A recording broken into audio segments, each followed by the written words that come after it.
Okay, happy Friday, guys. We made it to episode 125 of the Homestead Shop Talk podcast with Al from Lumna Acres, Ben from Holler Homestead, and myself, Jason from Sow the Land. So, yesterday, wasn't it like 73 degrees as a high? And today, it was like 43. You guys are having our weather. Pretty measurable swing. That's insane. And That's and and we got a little bit of snow flurries. We had our first snow flurries yesterday, or our first snow yesterday. Like a lot of snow? Probably a dusting to half inch, and then it was melted off within an hour or so. Yeah, that's a lot. No. That's a lot. That's nothing up here. That's too much. Yeah, it's crazy how the weather just switched like that. I mean, and then it's gonna warm up again after tomorrow. I'm happy with it. Coffee, I think coffee by the all day weekend it's weather. supposed to be back to, yeah, it's going to be all nice and warm this weekend, but today and tomorrow, man, it's cold. I guess it was gonna Makes happen sooner or later. makes me feel better. We're not the only ones. No snow, no, not snow really. But so, who wants to go for first this week? I can go first. Go for it, Ben. So given our current internet, I have a cell phone booster that is mounted to my roof. And whenever we have high winds, that antenna is up there just kind of bouncing in the wind. And so my internet's I'm at the mercy of the weather right now. The rest of the time, it's great for the most part. Yeah, All right. So this is one of those weeks, like we've had a lot of stuff going on here and there and everywhere. It's the stuff that doesn't make it to YouTube. It's the stuff that honestly doesn't even make it to the podcast. It's just life. We're busy with life. We got a lot of people in our household and everybody's doing stuff. Everybody's busy. Um, yeah, it's a busy time of life in general right now. So on the homestead, I think I talked about it last week. The beginning of this week, we finished processing everything we needed to process from doing our chickens, which that's the meat that we pull because we piece out our birds, we save the carcasses, we put the carcasses in a big pot, fill it with water, and we just boil the carcasses until the meat comes off. It was like 10 o'clock that night after processing chickens all day.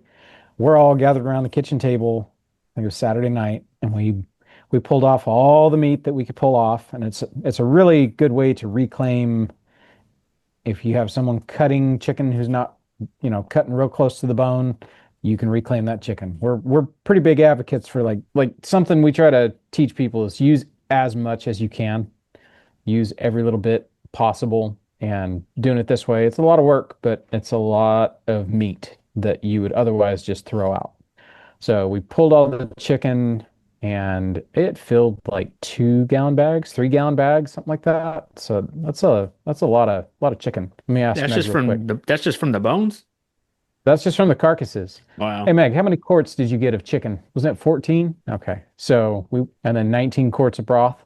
So we could have, our pot that we're throwing everything in is like a 30-gallon, 40-gallon pot. It looks like a half of a 55-gallon drum. It's this massive pot we got at a estate sale, big old stainless pot. You can put a spigot on the bottom, which I need to. I don't, the spigot that was on it was broken, so I just put a stainless plug in the hole. But yeah, so we don't need 30 gallons of broth. Like that's ridiculous. It's kind of obnoxious. So usually when we do our chickens, we'll boil everything, pull the meat, and then we throw the bones back in, heat it back up, and we'll add, at that point now we're making broth. And so we add the onions and the celery and carrots and, the accoutrements. We throw all that stuff in there and boil that down until basically the bones are demineralizing. Like you can pull the bones out and crumble them if you play with them too much.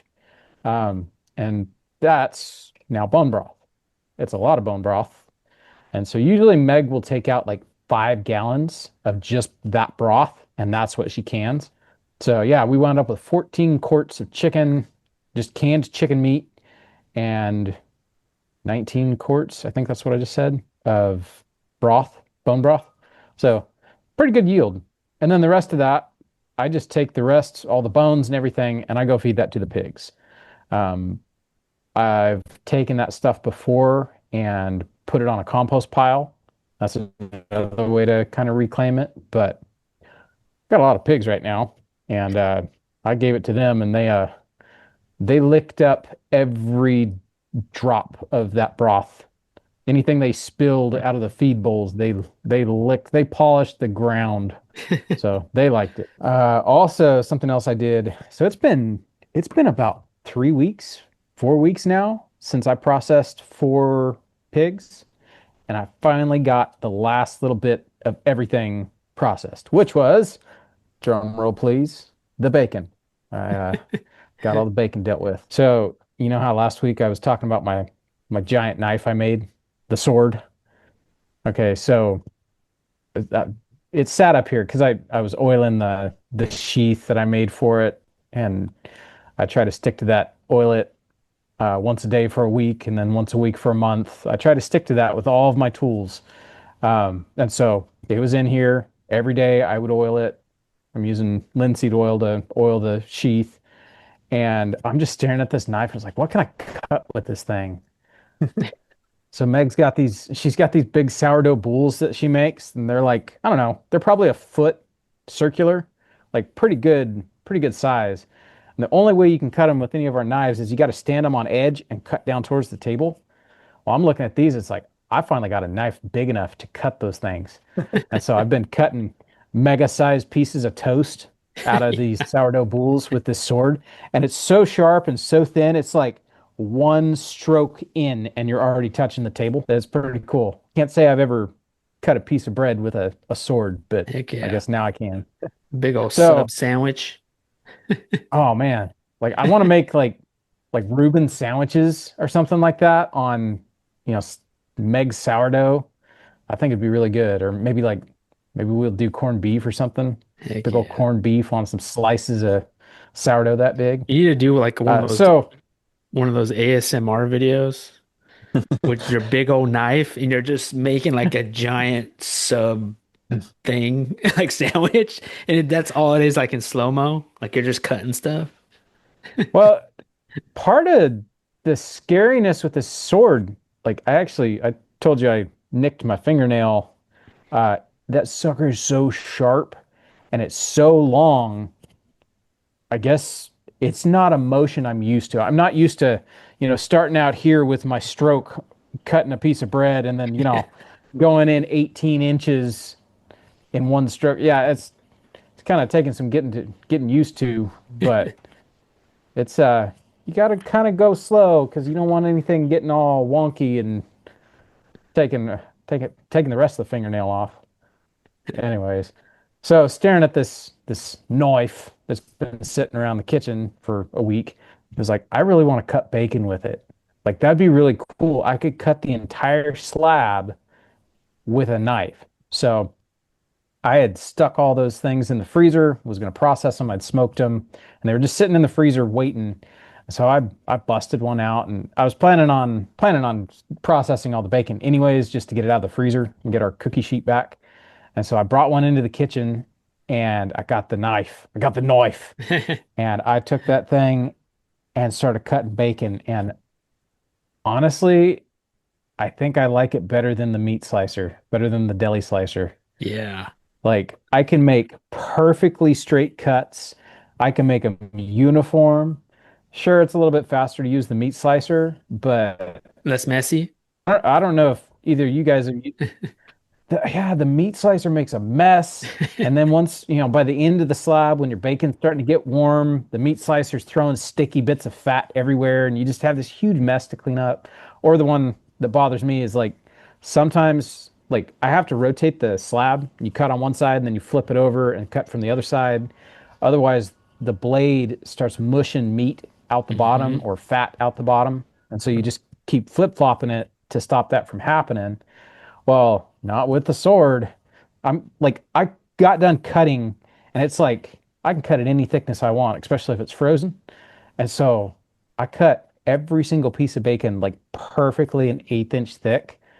And I'm like, you know, the boys are standing around watching, going, "Can we fry some?" It's like, "Yes, we can fry some." So I handed some over, and they fried it. And usually we don't like our bacon super thick because it can wind up kind of chewy if it's too thick. Not Hmm. this stuff.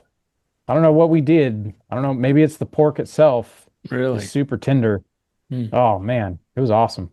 So, uh, I cut a little bit more with the knife, and then we got out the deli slicer and finished up.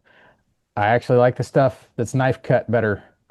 It's I don't know funny. why. I don't know what Yeah. about it. Like, Yeah, yeah. I So know. that's kind of So cool. the slow way. I wonder if you could It's make a more cutting romantic. board and like hook it to the cutting board with a pin and just kind of make like a paper cutter. Whoosh, whoosh, Oh yeah, a paper cutter. It's the slicing motion though. That's what you need is the slicing motion. Slice the motion. Because I think if you rocked it, I think it would Mm. just smash. Okay. Like it probably got through the fat all right, but because I thought the same thing. That's holding that thing. It kind of reminds me of one of those paper slicers Yep. because it's so long. But I know they used to make like bread slicers that were the same motion. You know, it's like a knife on a hinge, Right. and you put your bread. What else? I think they had like a lunch meat slicer that was the same setup, but it's like a real hard V of a blade. So I don't know. People have been cutting stuff for thousands of years. I'm sure there's something out there. That's neat. So I actually did work on the house this past week. I got down in the crawl space and started working on gas line. I don't know if I just chose hard mode, but I like to thread all my connections myself and like just buy big lengths of pipe. And then I've got two different pipe threaders. I've got a rigid and then a what's the brand? Bridgeport. Yeah, the rigid I acquired that years ago, but I've only got two dies for it. And then the Bridgeport, I've got the whole set of dies. I picked that up at a auction, I think. So like it's really pretty straightforward to thread pipe.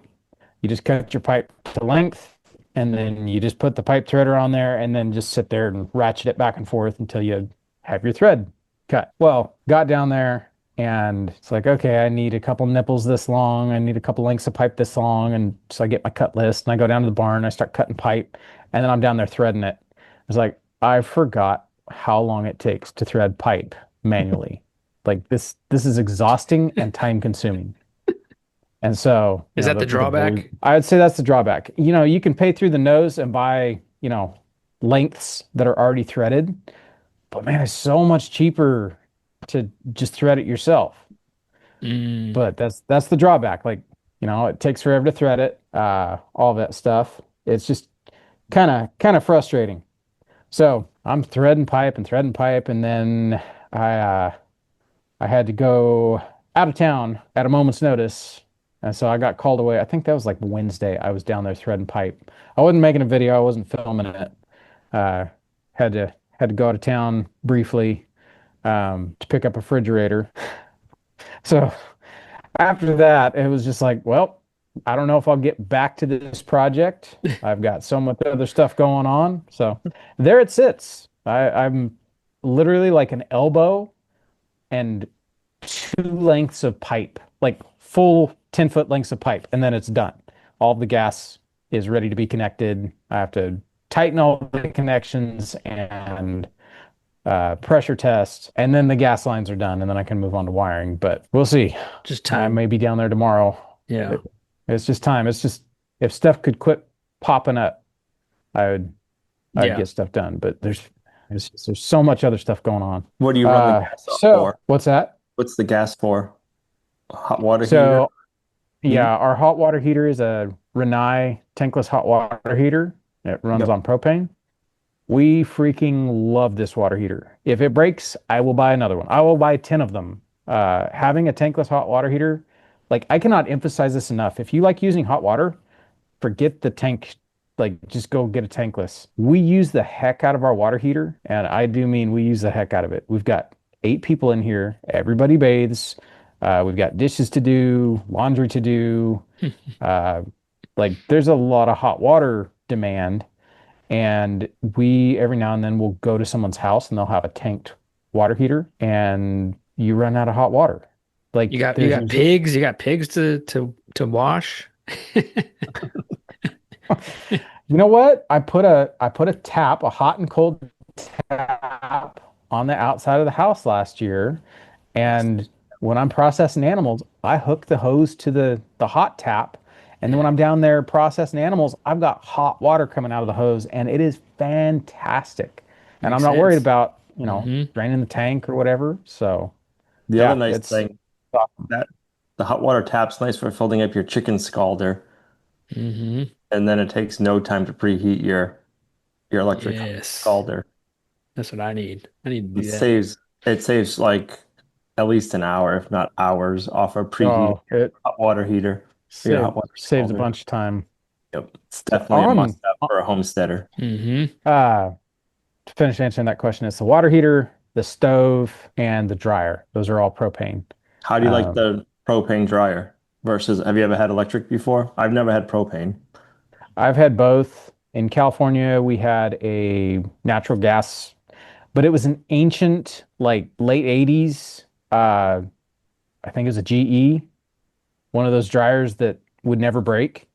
Um, Sucker would dry clothes in 30 minutes, 45 minutes at the longest. Like you could overload the thing. Like it was a great dryer. And then we upgraded because we wanted new appliances, and we've never found a dryer that works that good ever since. So the current setup we've got, I think we've got GE appliances and they suck. Like you can hear the burner in that thing kick on when the dryer's running. It only runs for a short amount of time and then turns off. I have cleaned this thing out like when it was brand new, that was how it operated. And it takes, I mean, it'll take 3 hours to dry a load. Like it's ridiculous. And that's how it was from the day we brought it home. Mm. So I don't know. Having had gas appliances before, I know they work great. We have an electric dryer floating around. I think we had one of those. Yeah, it's out there rotting in the yard, actually. That thing didn't work for crap either. So, and it's not like we're running a vent for a long like span. It literally goes through a 2x4 wall into the outside. So it's got the shortest vent possible. I don't have real high expectations for things like washers and dryers. It seems like those things have cheaped out to the point where it's a throwaway appliance, only good for, you know, 15 months of use. You need one of them like At least that's been our 1970s ones luck. or 1980s ones. You need one of those. Man, like They're like off. They look we like had a light our brown, like light. yes, Yeah, we actually had that was what our washer and dryer looked like. yeah, And they were amazing. They worked so good. We used those for a decade and finally got the I don't know, keeping up with the Joneses, I guess. I was like, yeah, let's upgrade. And then it was yeah. just wailing and gnashing of teeth after that. So on the note of Scalder, I actually I figured since I was, in the business of threading pipe, I decided on a side project. And so while I had all my pipe threading stuff out, I decided I was going to make basically a burner for the pig scalder. Uh, I use a weed burner. That's all I've used for the entire time I've been doing this is just a weed burner. And I just point it at the side of the tank and blast it with a weed burner until the water's hot enough. Well, my original plan was that I was going to mount one of these weed burners or two of them up underneath the tank and just use them, like I'm getting ready to do a crawfish boil or something. Uh, well, I've got a really, really big weed burner. It's like 400,000 BTU and it's pretty simple. Like it's a welded together like pipe. The handle's just a regular piece of half-inch pipe. Like it's pretty simple. So I just unscrewed the thing, put a elbow on, ran new pipe, and then like it goes in the hole up underneath my tank. I screw the weed burner nozzle onto that, and then I was able to screw the handle of the weed burner onto the new pipes, and then I didn't have to build any hoses or any weird connections. All I basically did was just take the end of my weed burner off, add a whole bunch of pipe, and then put the end back on. And boy, will it boil some water a lot faster in that tank. I test fired that thing, and in about 10 seconds, the bottom of the tank was already glowing. Like, okay, I Your think big we've, tank, that big tank that you use, yeah, yeah. that's So good. we're set up. I'll find out this week.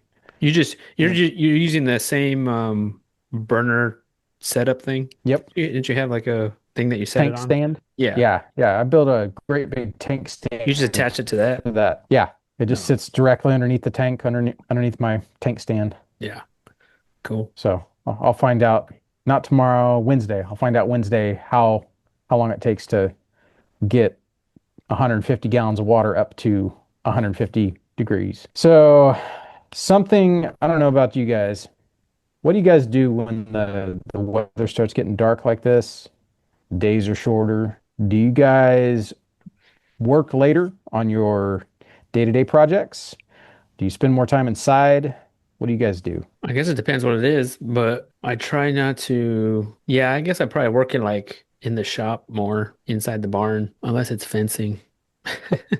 What about you, Al? Do you embrace the darkness season and just kind of slow down, or do you find stuff to do inside?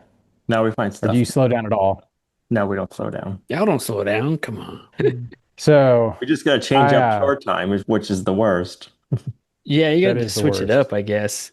The cows don't like staying out. Our dairy cow doesn't like staying out in the dark. We found that. They like coming in before it's dark. So that's kind of a pain, I'd rather not be out there in the dark. Like, I don't want to be in my barn right now right? at dark because, it's going to be cold as heck. That's what I don't want to do. So I've always struggled with the dark time of the year. Uh, I don't know, struggle with depression, just struggle with what the heck do I do? Like there's no daylight. When I was working in a shop, it was really hard. I would leave for work in the dark. I would be in the same four walls all day long, and then I would go home in the dark. And like I just had a hard time. Well, moving out here, there is so much more to do. It's redonkulous. And if if I have a hard time with the time of year, it's absolutely my fault because there's so much to do. Like there's literally anything to do at all times. So what I do, instead of coming in here once it gets dark and getting on my phone and just sitting and, brain rotting until spring when the days start getting longer, uh, I try to stay productive. And so I've been down in the barn pretty much since time change. Like it's been a solid almost 2 weeks now. As soon as it gets dark, I am down there in the barn, usually after dinner. I'm down there in the barn making knives, and it has been magical. Like it has been so nice. So I'm cranking out some knives. That's cool. I finished up one. I finished up one the other day that I started 2 years ago. I had this piece of Damascus and I wanted to make a knife out of it. Last year, I cut the shape of the knife out and then it just got covered in dust on my toolbox over the course of a year. I dug that sucker up and cleaned it off. It had rusted a little bit, so I cleaned the rust off of it, got it finished ground, got it etched, and I have me a new pig processing knife. It's my 6-inch boning knife, my workhorse. Well, I made a new one, but this one's fancy. This one's got African blackwood for the handle, and it's Damascus, so it's like pretty cool looking. It's pretty cool looking. Nice. I forgot how much a pain in the butt Damascus is to work with because like a normal knife that I make, you can glue up the handle and then you finish out the knife. You put the finishing touches on everything. Not Damascus. You have to fit up the handle, get everything like almost completely finished to like finished texture, polished, whatever you're doing. And then you have to etch the blade and get the blade completely etched and then reassemble the entire knife and hope you don't scratch this nice etched finish. Pain in the butt. You put this thing together and take it apart and put it together like 50 million times. So I finally got done with it and it sat in here on the kitchen counter and I just glared at it for 3 days because it was such a pain. So yeah, all kinds of fun That's good. stuff going on. You gonna sell some stuff at the workshops or have them If I can get available at least? if I can get some more done, I'm starting to run out of time. We're about 2.5 weeks out. Oh, okay. I started 4 new knives, and I'm hoping those will be available at our first class in December. But we will see. Yeah. They're not Damascus, so they should go quite a lot of it quicker than Hmm. these ones. What's the date of the first class? Make me thumb through my notes. It's December. Let me ask Meg. Hey, when's the date of our first class? Is it the 7th and 8th? I think. It's coming right up. Wow. Yeah, it's coming up. So like, yeah, Oh, a month away. December 5th and 6th. 5th and 6th. Yep, it's coming up. Wow. So we're almost there. And then you do another one in January. Yep. Nice. We have sold exactly half our tickets. So if anybody's wanting to attend a pig class, uh, they are quickly approaching. And like I said, we've sold about half our tickets. So, Hollerhomestead.com. yep, hollerhomestead.com. I'm terrible about like telling people where to go. I'm glad you guys got my back. Like, Yeah. It's hard to remember all this stuff. It is. that's why I have a notepad. I have to keep track of everything on a notepad. And if I don't have it written down, it didn't happen. Yep. Yeah. I'm about to Uh, tattoo, take a thumbnail right here. Take a thumbnail picture right here. Right. You got a thumbnail that for that? is, Nope. Yeah. yep. We are terrible about thumbnails. All Yeah. right. Thanks for listening to me drone on for half an hour. Who would like to go next? Jason, Al? What you get into, Jason? Yeah, we had a good week this week. So beginning of the week. Yeah, so we finally shipped out all of our hot sauces. So Nice. finally, I feel like I've been shipping out hot sauce for the last 2 weeks. Um, but you know how that goes. It's like I kind of, I guess I underestimated that people will buy more than one hot sauce. And so, you buy all the boxes for one hot sauce and maybe two hot sauces, but not like five or six hot sauces. So, Oh, we had enough boxes for a lot of it, but like the multiple hot sauces, we had to order boxes and then just trying to find the most efficient way to ship these and the safest way, which I think we found it. But, we just had to wait on boxes and then finally, just today, actually, they're all sent out. We got our hot sauce. It was packaged perfectly. Nothing was broken. We've been eating it every day on our breakfast tacos. It's delicious. Awesome, man. Appreciate it. we also got ours. Shipping was same day shipping. Thank you. I Very, appreciate that. very personal, wasn't it? It was. My Handed it Ranger's right over to you. here and she Yeah. she handed it right to me. It was like, sweet. Yeah. So yeah, thankful that's gone. And then most of our turkeys are gone too. So everyone except for I think there's two turkeys that we still have for people. So I know we still got a little bit of time here, right? 2 weeks? Yeah, 2 weeks. Yeah. Wow. Oh, bye. Jeez. Yeah, 2 weeks till Thanksgiving. That's wild. So yeah, we have two more turkeys here waiting for folks to pick up. So I'm glad so it's like hot sauces, turkeys were like last couple weeks, we're just trying to get it out. Your freezers are going to be empty. You got to fill them back up with something. They're pretty empty right now. They're pretty empty. So we're gonna be butchering some pigs here. We're gonna have enough for pigs. Need to get you Um, a deer. that too. That too, yes. Sounds like Ben might need to borrow some freezer space once he's got all 26 pigs butchered. I know. He knows where to go. Yeah. So yeah, that we did that all week. Also beginning of the week, I picked up a Rammy boy. I called him Rammy boy. It's probably Randy. not the most toughest name, but or Lammy boy, one of those. And our buddy Billy from Permaculture Pimp Daddy.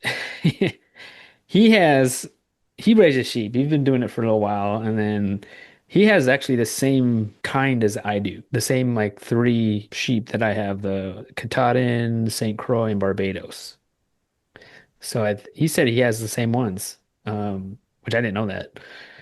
So, and he was getting rid of a ram and some sheep, and I was like, well, I was debating of like, should I just borrow a ram to breed my sheep, or should I actually get one? So he had one in I ended up getting a ram and a wether from him because I knew that I also debated, okay, if I get a ram, should I just put him directly right in with my six sheep, like the same day as soon as the heat comes, or should I put him in the shelter like how I did the six sheep so that way he could get used to me and we get to know each other and that kind of thing.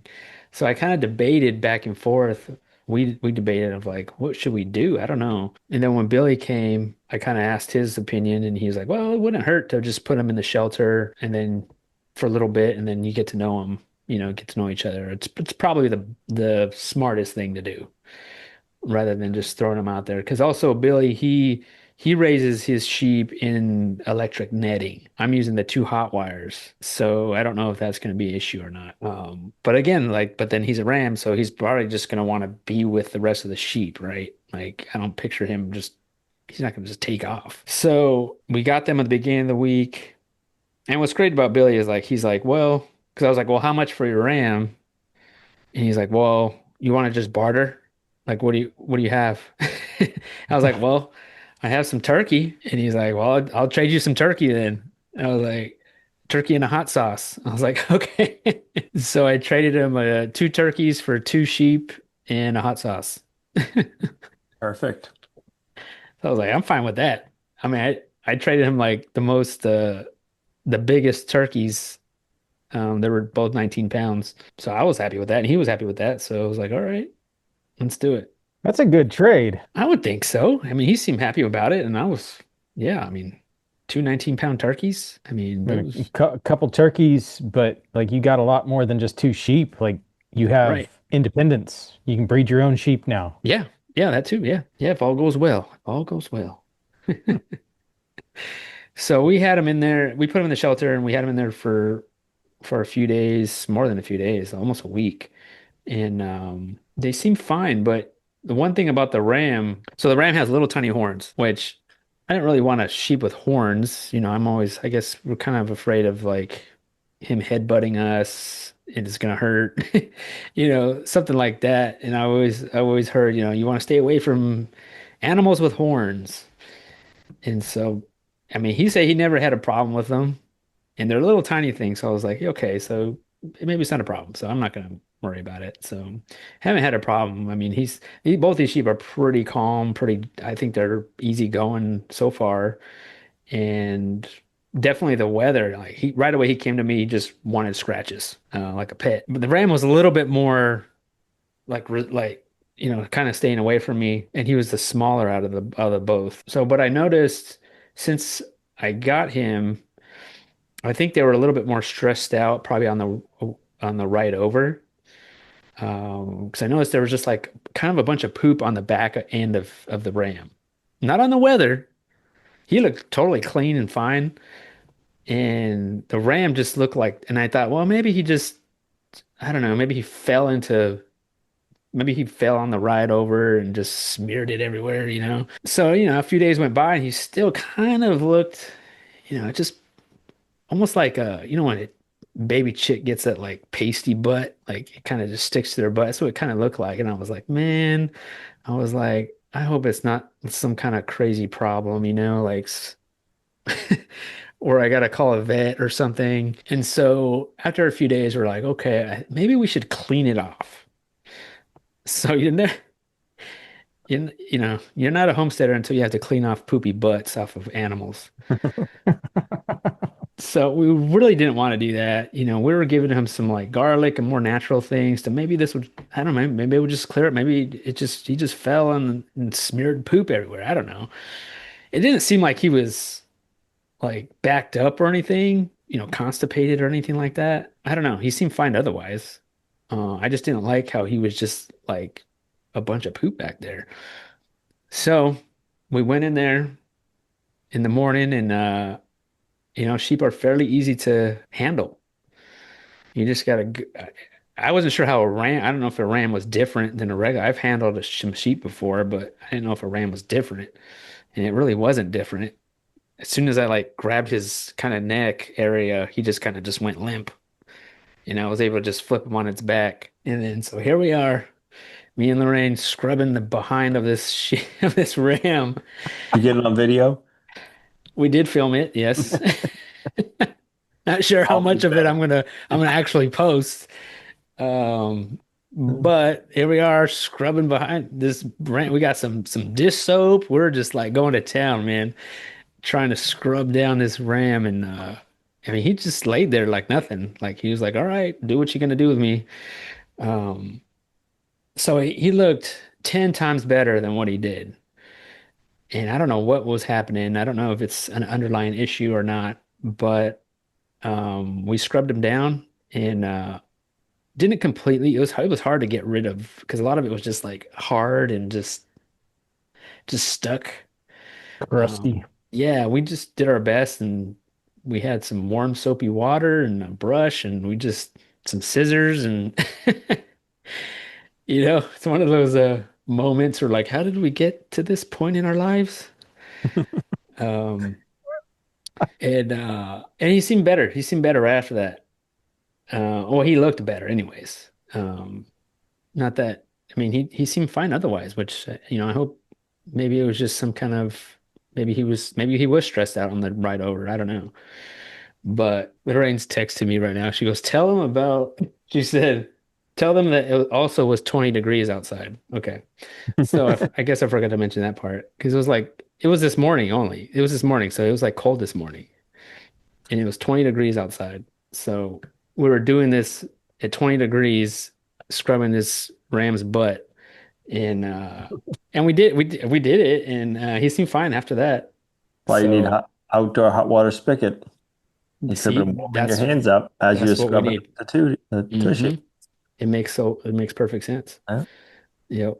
Yeah, because we had to fill up a bucket of warm water in the house and then haul it out there. So I'm glad we did it though, and we got it done, and he looks better. So Cleaning them up for the ladies. yeah, because I was tired of looking at it because it was just bugging me because I was like, I hope it's, I was thinking like, man, this guy's all plugged up and he's gonna die on me. So after that, we decided to take him out of this shelter and we're like, okay, I think it's time we need to put him back in with these ladies because I think they're hungry. I'm feeding them hay, I'm cutting hay for them and or grass and stuff, but I'm like, they probably will be healthier if we just let them out of this thing so that way they can start grazing.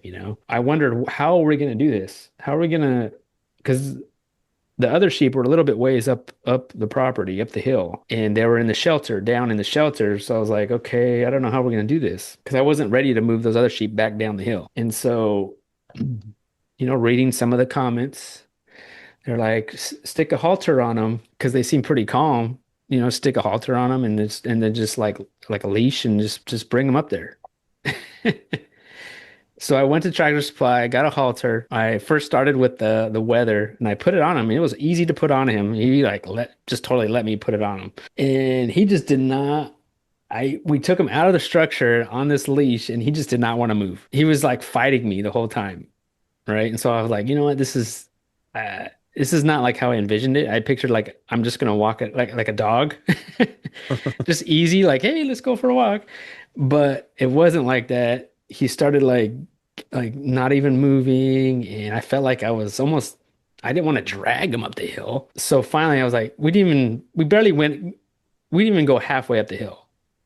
And so eventually we said, you know what? This is not gonna work.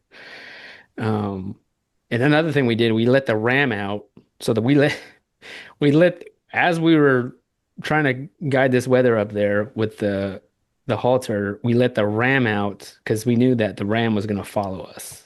And he did.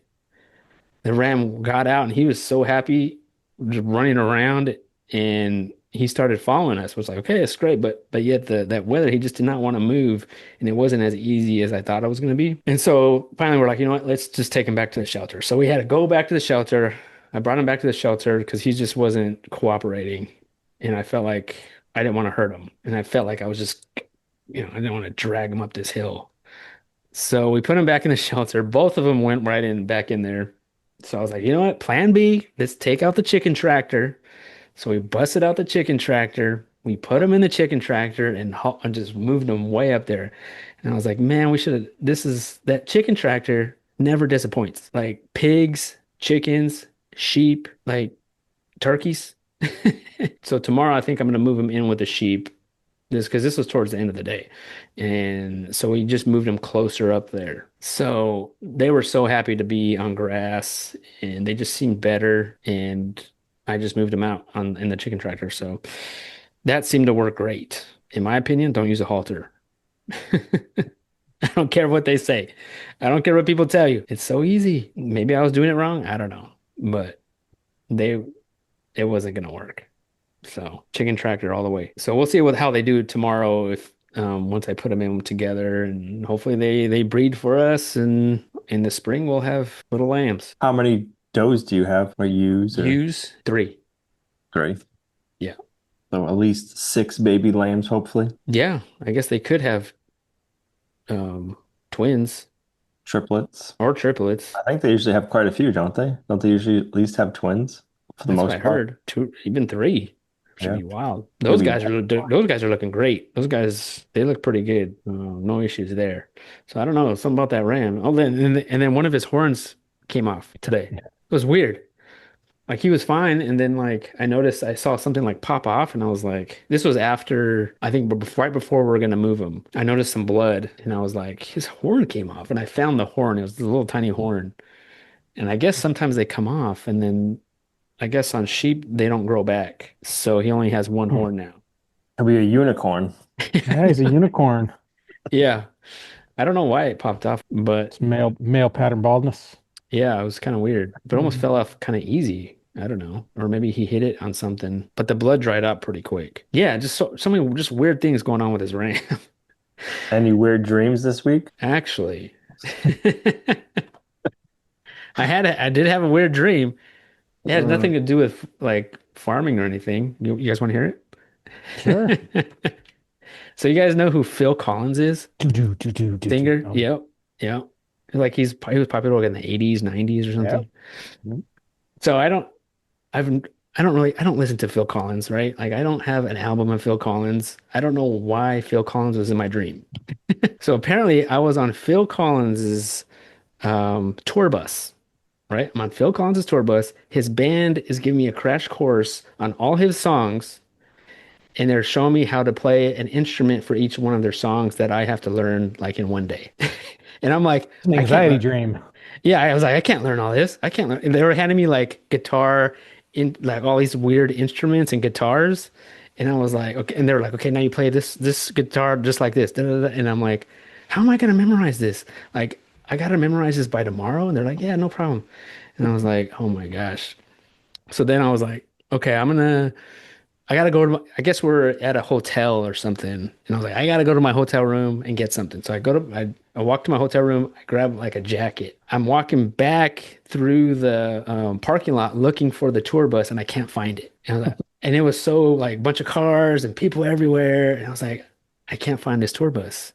And so I call up, I had a number to somebody that was on the tour bus and I called him up. I was like, hey, where's the tour bus at? And he's like, oh, we're just taking off. We're just leaving.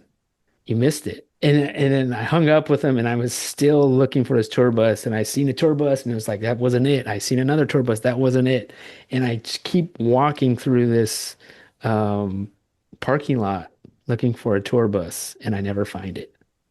And I wake up. That's it. That's funny. I don't know. It seems Sounds so like real. there might be some anxiety you need to deal with because that's like a bunch of anxiety right there. Yeah.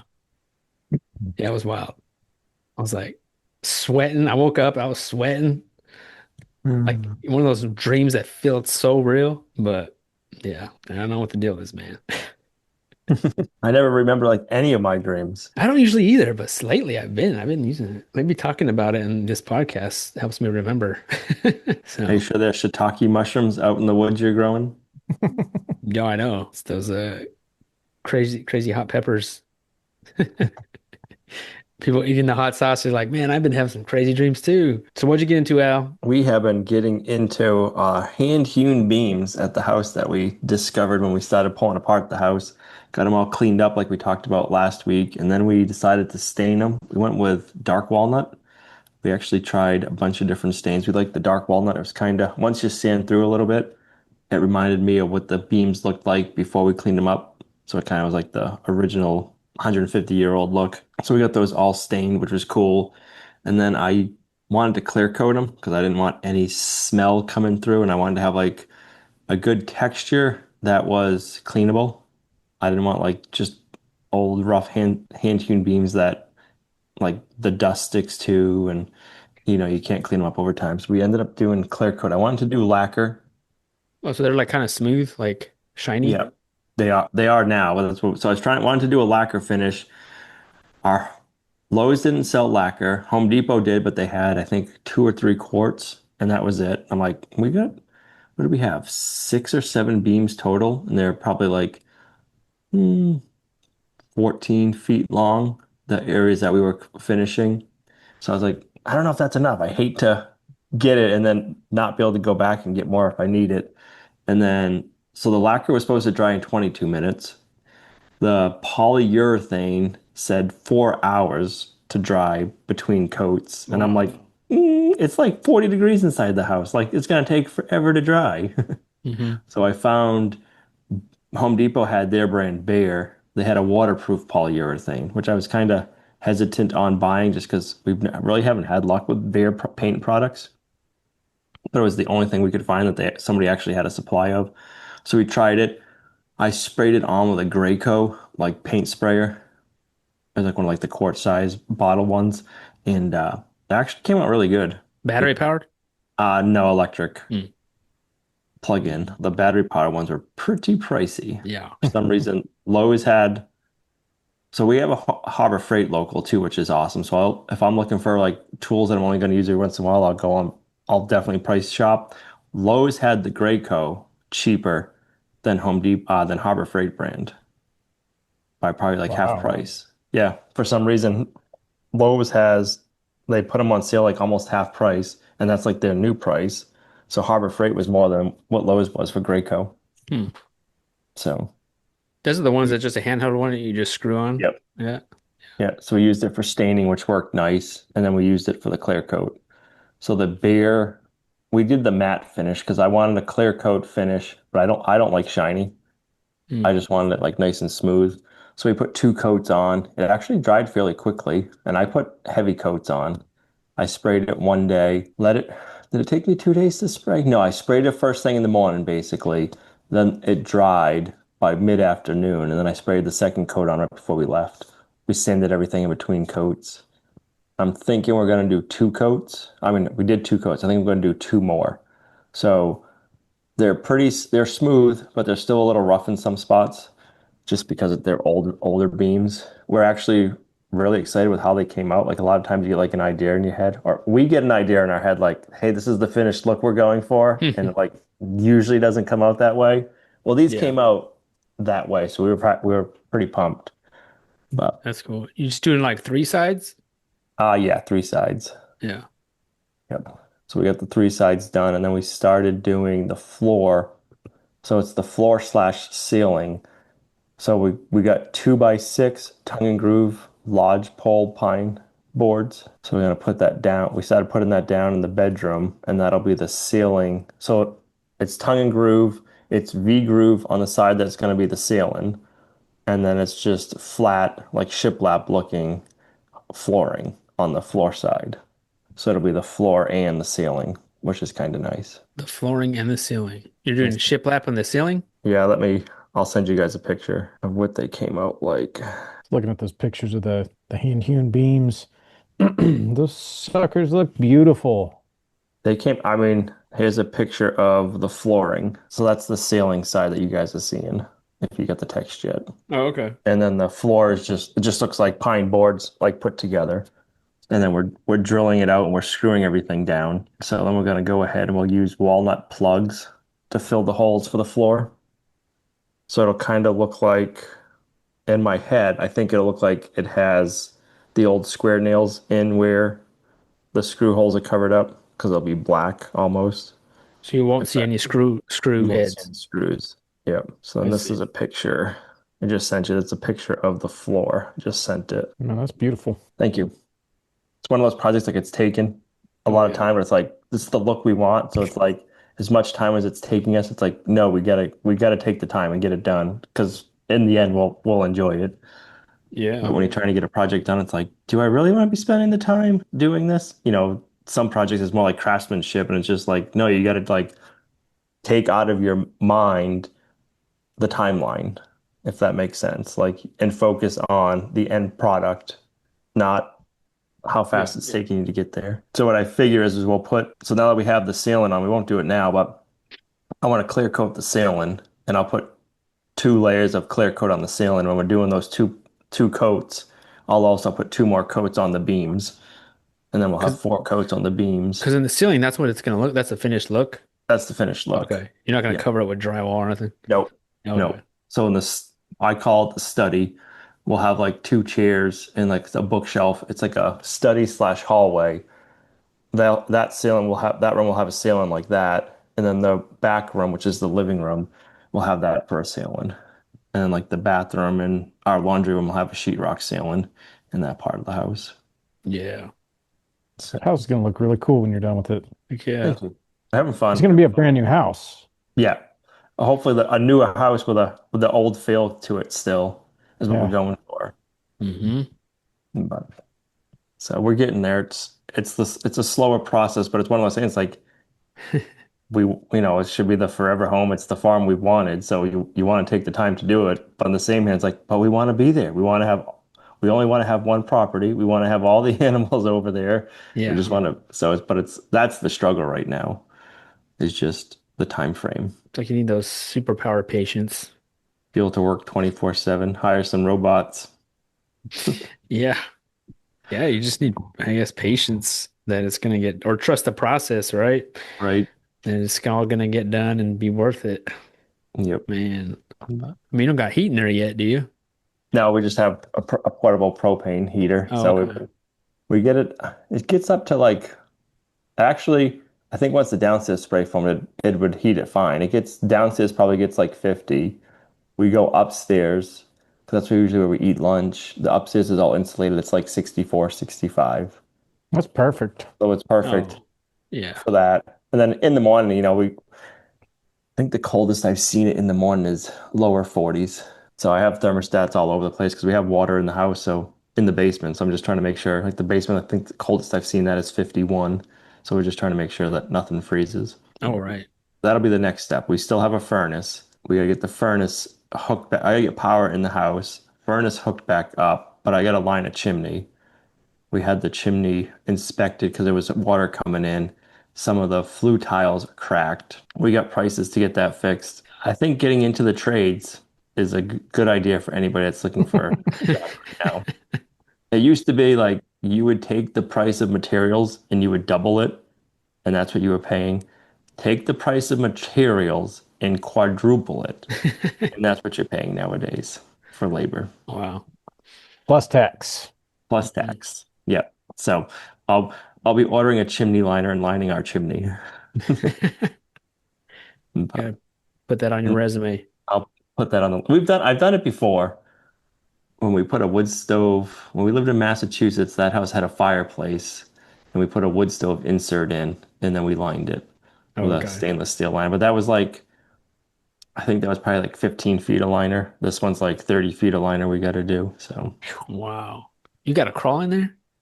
no, you just it's a stainless steel, rigid, flexible ductwork, kind of like a dryer hose, but it's Hmm. rigid and it's corrugated. So it's like comes in a Okay. roll, and you have Stick to it get in up on there. the roof and slide it down. Oh, I see. Something else to put on the resume. Then we can get heat hooked back up. But then I got to get into I've got to get the house. We got to get the electrical panel back in because the electrical panel we had was like from the 60s. So I took that out. So we got to get a new panel in, get wiring down to the furnace, and then I got to get my plumber hat on and plumb up some Modine heaters. We're gonna put So Modine heaters in the basement. you've been using what have you been using for electricity?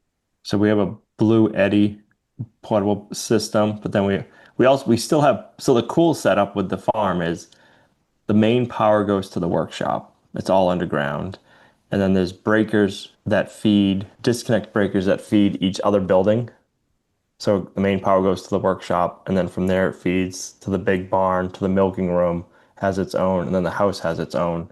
So I was able just to kill the power to the house Oh, okay. and then disconnect everything. So it's not, I don't have any live wires in the house. It's just all, and then we're just running extension cords when we need to, also from the workshop. Oh, cool. That's So cool. I was thinking at first, I'm like, I'm gonna have to hire somebody to install the service because I don't like working with live wires, especially from like the telephone pole. But when we can shut this off, I'm like, oh, I can do this myself. Like, I don't mind doing it if I can shut the power off to what I'm working on. Yeah. I have a friend who will remain nameless. He didn't like where his pole was. He straight up dug up his power pole and moved it. I was like, dude, you're nuts. And he's like, it's fine. He goes, that's how they would do it. I was like, with live wires? He goes, yeah, just disconnect them, throw them over there in the dirt, move your pole, reconnect them when you're done. You're nuts, buddy. So I Yeah. don't Yeah, like working with live wires either. as long as you only touch one wire at a time, you're fine. That's what all electricians say. It's when you touch two of them at the same time, you're in trouble. But I'll hire an electrician to do anything with live wires. If I can kill the power, I don't have a problem. Yep, that's exactly how I feel.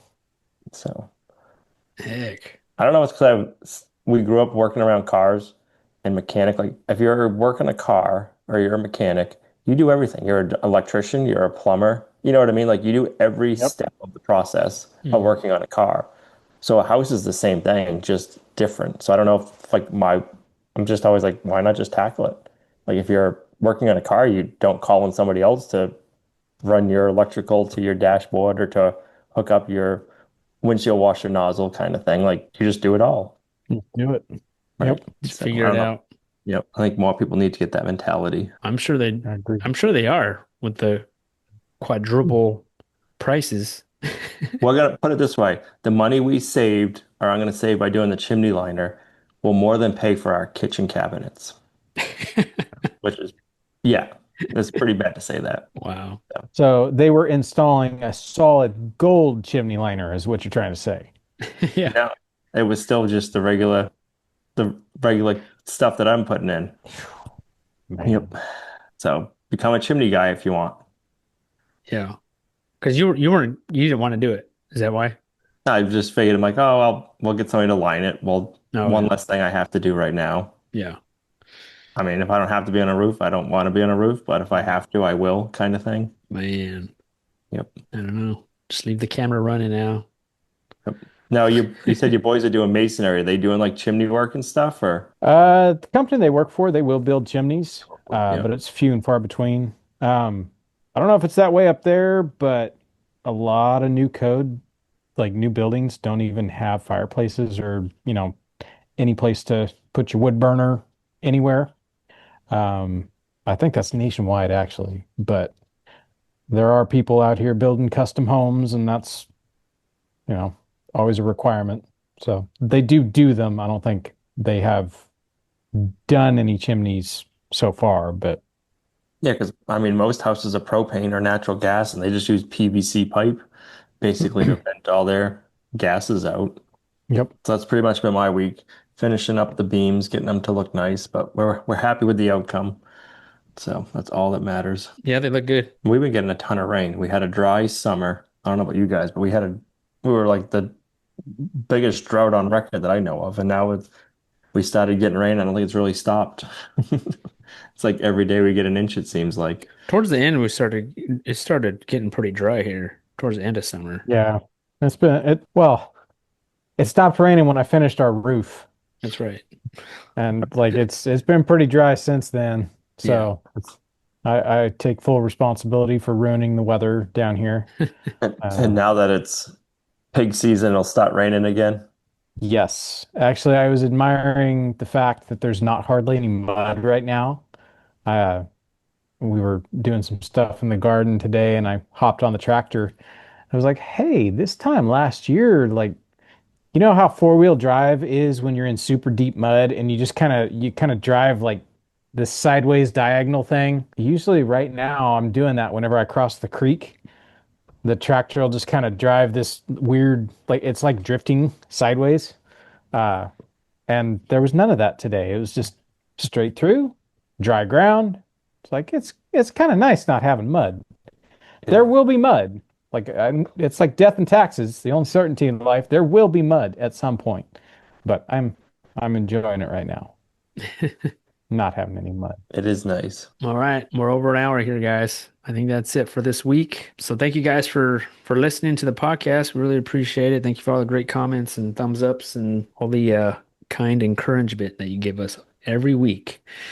And thank you guys, and hopefully everyone has an awesome week. We'll see you next week. Hope you guys have a good week. Later, everybody.